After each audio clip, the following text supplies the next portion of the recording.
I'm afraid of the dark, not in my own home, but if I was in like a cabin, I would just inherently be like, I've seen this in the movies. I know what happens. I know what could go down.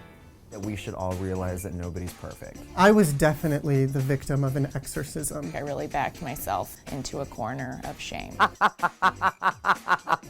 Sorry. Terrifying Tuesday.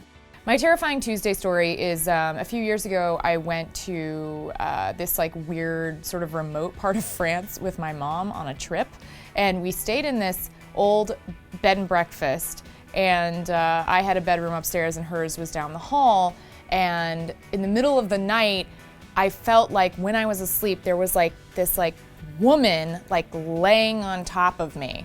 And I was convinced, like it was the first time I had ever had any kind of like paranormal feeling ever. Like I'm not a believer of ghosts or anything, but I just had this feeling that if I opened my eyes, I would see like a chick right here in my face.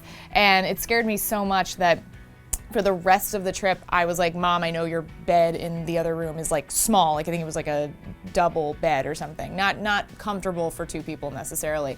And I was like, I would rather stay in your room and have like my back ache the next morning from sleeping badly than stay in this other room that I am convinced is haunted. Later I found out that the bed and breakfast was on an old cemetery piece of land. Like across the street was a cemetery, and this actually happened to be a cemetery, and they just like removed the headstones.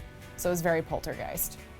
I don't know why that bedroom in particular felt more haunted than the rest of the house, but that bedroom was like dangerous, and the rest of the house I was totally fine in. Even during the day, like I didn't want to go in there to like change clothes or like get ready. Like I just didn't want to be in that room, so.